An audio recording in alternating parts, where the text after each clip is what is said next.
Masa depan bukan milik mereka yang sekadar tahu, tetapi milik mereka yang mampu berfikir, mencipta dan memberi makna. Di sinilah bermulanya perubahan. Apabila ilmu dihayati, bukan sekadar dihafal. Kerana pada akhirnya, ilmu yang terpahat di hati akan diperkasa oleh teknologi untuk membina generasi yang lebih gemilang.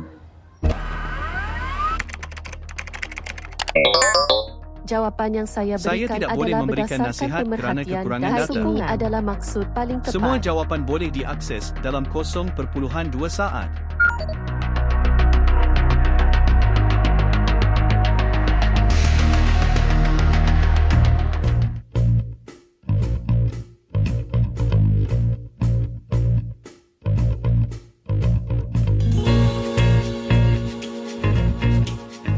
Dalam dunia hari ini, kita tidak lagi mencari jawapan. Kita hanya menaip dan menunggu. Tetapi, adakah itu cukup untuk membina manusia?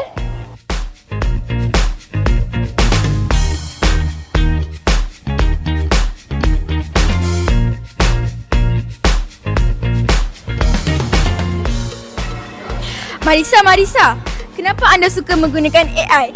Senang, semua AI boleh buat. Kadang tak perlu fikir pun.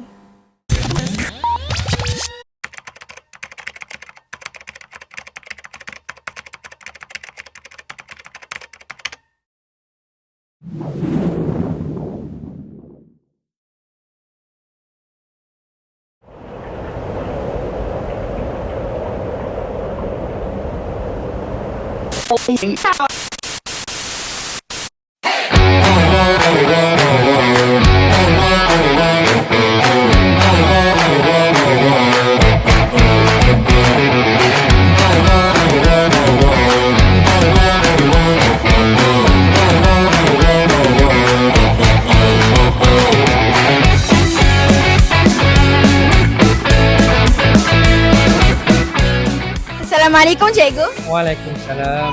Apakah pandangan cikgu jika murid menggunakan AI untuk mencari jawapan? Ilmu bukan sekadar jawapan. Ilmu adalah bagaimana kita guna jawapan itu. Faham?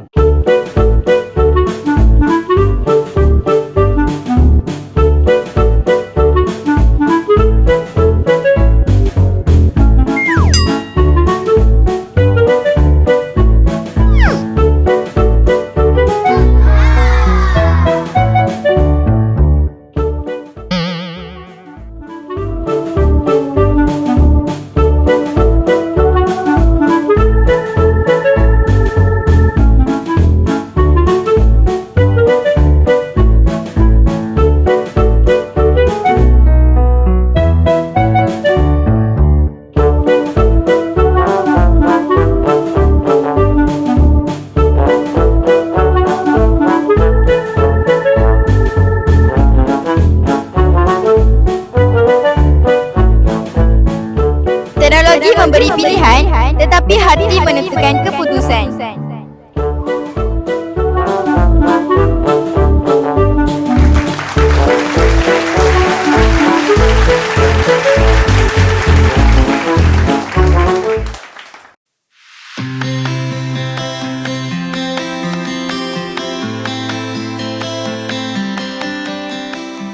Generasi masa depan bukan sekadar pintar, tetapi berjiwa. Kerana AI mungkin tahu segalanya, tetapi AI tidak ada hati.